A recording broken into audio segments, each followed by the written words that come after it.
है रात को दूध पीना, उसमें हड़द मिला के पीना सोने से पहले। हड़द का दूध कोई भी पिए तो जिंदगी में कभी भी सर्दी, खांसी, बुखार और टॉन्सिल की बीमारी जो बच्चों को होती है ये कभी नहीं होती।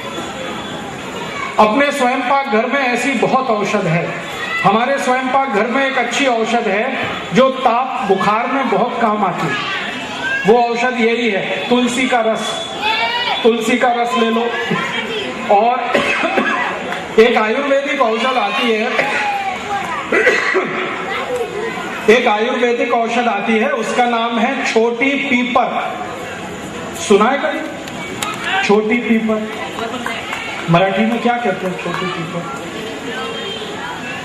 बिल्कुल छोटी सी काले रंग की होती है। नहीं, लवंग नहीं, लवंग अलग चीज है, पीपर। आप ऐसा करना, आयुर्वेद की दुकान में जाना, उसको बोलना, वो देगा। छोटी पीपर बिल्कुल ऐसी होती है जैसे काली मिर्च होती है, वैसी होती है, लंबी सी होती है। उसको घिसकर उसका पाउडर और थोड़ा सा तुलसी का रस और मध, ये तीनों मिलाकर पीने से कितना भी ताप हो, कितना भी बुखार हो, खत्म हो जाता है। ऐसे ही अपने स्वयं पाक घर में एक बहुत अच्छी औषध है, मेथी का दाना। मेथी दाना देखा है? ये घुटने का दर्द है, कमर का दर्द है, कंधे का दर्द है, जोड़ों का दर्द है, संधिवात। संधिवात की सबसे अच्छी औषध है मेथी का दाना। इसको रात में पानी में डालना, 1 चम्मच, 1 गिलास पानी में। सुबह सुबह उठकर मेथी का दाना खाना, चबाकर पीछे से पानी पिएंगे तो 1.5-2 महीने में सारा संधिवात खत्म हो जाता है। और इसी मेथी के दाने से डायबिटीज भी ठीक हो जाती है, 3 महीने खाना पड़ता है। इसी मेथी के दाने से सिर में चक्कर आना बंद हो जाते हैं। इसी मेथी के दाने से माइग्रेन नाम की बीमारी ठीक हो जाती है, आधे सिर का दर्द। और ये मेथी का दाना हमारी आई के लिए बहुत उपयोगी है। जब हमारी आई की उम्र 45 वर्ष होती है तो मेनोपॉज पीरियड शुरू होता है। बहुत कॉम्प्लिकेशन उस समय आई को होते हैं। उस समय मेथी का दाना सभी आई को बहुत अच्छा काम आता है। और ये मेथी के दाने का आप उपयोग करना चाहें तो रक्त की जितनी भी बीमारियां हैं, रक्त की बीमारी माने heart attack, cardiac arrest, cholesterol बढ़ना, ये सब मेथी दाने से ठीक होता है। ऐसे ही अपने स्वयं पाक घर में एक बहुत अच्छी औषध है, चूना। पान में जो चूना लगा के खाते हैं ना, ये एक चूना 48 बीमारियों में औषध का काम करता है। एक बहुत खराब बीमारी आती है, उसका नाम है पीलिया। अंग्रेजी में कहते हैं जॉन्डिस, मराठी में शायद कहते हैं काविड़। काविड़ समझते हैं, आंखें पीली हो जाती, उसकी औषध है चूना। क्या करने का है? ऊस के रस में चूना मिला के पिलाओ जिसको भी काविड़ हुआ, 7 ही दिन में काविड़ ठीक हो जाए। कितना पिलाएं? 1 ग्राम चूना और 1 गिलास ऊस का रस। इसी चूने से और एक रोग ठीक होता है। आंखों में अगर मोतियाबिंद आ गया, कैटरेक्ट, तो ऑपरेशन बिना कैटरेक्ट ठीक करना है तो चूने से ही ठीक होता है। चूना खाना है दही में मिला के या ताक में मिला के। इसी चूने से और एक रोग ठीक होता है। अपने घर में छोटे बच्चे होते हैं, उनको ऊंच नहीं बढ़ता, कई ऐसे बच्चे होते हैं, उनको बोलो कि दही या ताक में चूना खाओ, ऊंच बढ़ेगा। और कुछ बच्चे ऐसे देखे हैं मैंने जिनका लंबाई अच्छा है लेकिन बुद्धि कमजोर है, ब्रेन कम है, उनको चूना खिलाओ, ब्रेन बहुत अच्छा होता है। आप में से बहुत सारी बहनें हैं जिनको अक्सर एक बीमारी है, बाल टूट रहे हैं। आप चूना खाना शुरू कर दो, बाल टूटना बंद हो जाए। अगर आपको नाखून में कोई तकलीफ आ रही है, चूना खाओ, नाखून अच्छे हो जाएंगे। अगर आपको शरीर में चुस्ती फुर्ती, भूख कम लग रही है, चूना खाओ, भूख अच्छी लगेगी।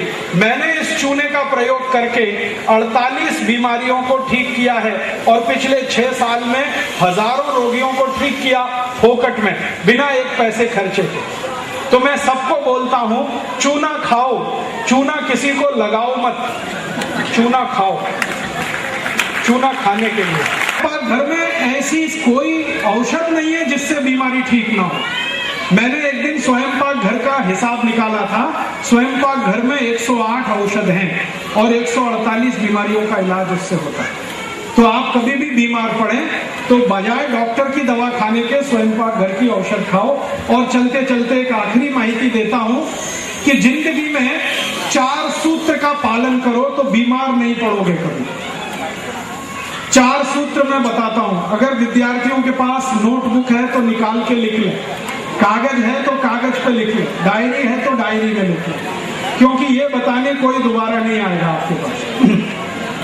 मैं आपको 4 ऐसे सूत्र बताकर जा रहा हूं, जीवन पर्यंत काम आएंगे आपको जीवन पर्यंत निरोगी रहना है, रोग मुक्त रहना है, सुखी रहना है, डॉक्टर के पास ना जाना पड़े, औषध ना खानी पड़े, ऑपरेशन ना कराना पड़े। इसके लिए आयुर्वेद के 4 सूत्रों का पालन करो। बोलूं? बहुत सरल सूत्र हैं, आसानी से आपको याद भी हो जाएंगे।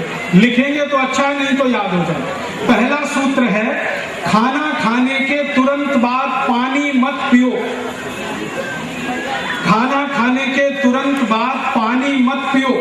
खाना खाने के बाद पीना है तो ताक पियो, और कुछ पीना है तो दूध पियो, या तो जूस पियो, पानी मत पियो।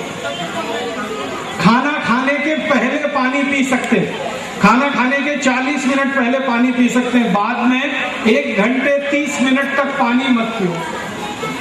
अब आप बोलोगे जी क्यों नहीं पिए? बात समझ लो। हम जो कुछ भी खाना खाते हैं वो हमारे पेट में जिस स्थान पर इकट्ठा होता है उस स्थान को कहते हैं जठर। संस्कृत में कहते हैं जठर, मराठी में भी कहते हैं जठर, अंग्रेजी में कहते हैं एपिगैस्ट्रिकम, हिंदी में कहते हैं आमाशय। ये एक ही चीज के 4 नाम हैं। तो जठर नाम का जो स्थान है, यहाँ पर सारा भोजन इकट्ठा होता है। जठर में अग्नि जलती है, उसको कहते हैं जठर अग्नि, अर्थात जठराग्नि। ये अग्नि जलती है तो खाने का पाचन होता है। तो खाना जैसे ही खाते हैं अग्नि जलती है, अग्नि जलती है, उसी समय आप गट गट गट गट पानी पी लेते हो तो अग्नि शांत हो जाती है, तो खाना पचता नहीं, तो खाना सड़ता है, और सड़ा हुआ खाना 103 रोग पैदा करता है। इसलिए आयुर्वेद में कहा गया है भोजन के तुरंत बाद पानी नहीं पीना। कब पीना? 1 घंटे 30 मिनट बाद पीना। और प्यास लगे तो मैंने बोला ताक पीना, या तो दूध पीना, नहीं तो जूस पीना, पानी नहीं पीना। ठीक है? ताक पीना हो तो दोपहर को भोजन में ही पीना, जूस पीना हो तो सुबह के भोजन में पीना, और दूध पीना हो तो रात के भोजन में पीना। डिनर के बाद दूध, लंच के बाद ताक, ब्रेकफास्ट के बाद जूस। दूसरा नियम है कि पानी कभी भी पीना हो तो घूट घूट भर के पीना, थोड़ा थोड़ा पानी पीना, सिप सिप करके पानी पीना, एक साथ गट गट गट गट पानी नहीं पीना। क्यों? पानी थोड़ा थोड़ा पिए तो मुंह की जो लार है, जिसको लाला रस कहते हैं, स्लाइवा कहते हैं, ये पानी के साथ मिक्स होकर अंदर जाता है। ये लार जो है वो क्षारीय होता है, एल्कलाइन, और पेट में अम्ल होता है, वो एसिडिक होता है। तो अल्कलाइन माने क्षार और अम्ल दोनों मिले तो न्यूट्रल हो जाता है। तो पेट जिंदगी भर न्यूट्रल रहे, इसके लिए पानी घूट घूट पिए ताकि ज्यादा लार पेट में जाए। और जिनका पेट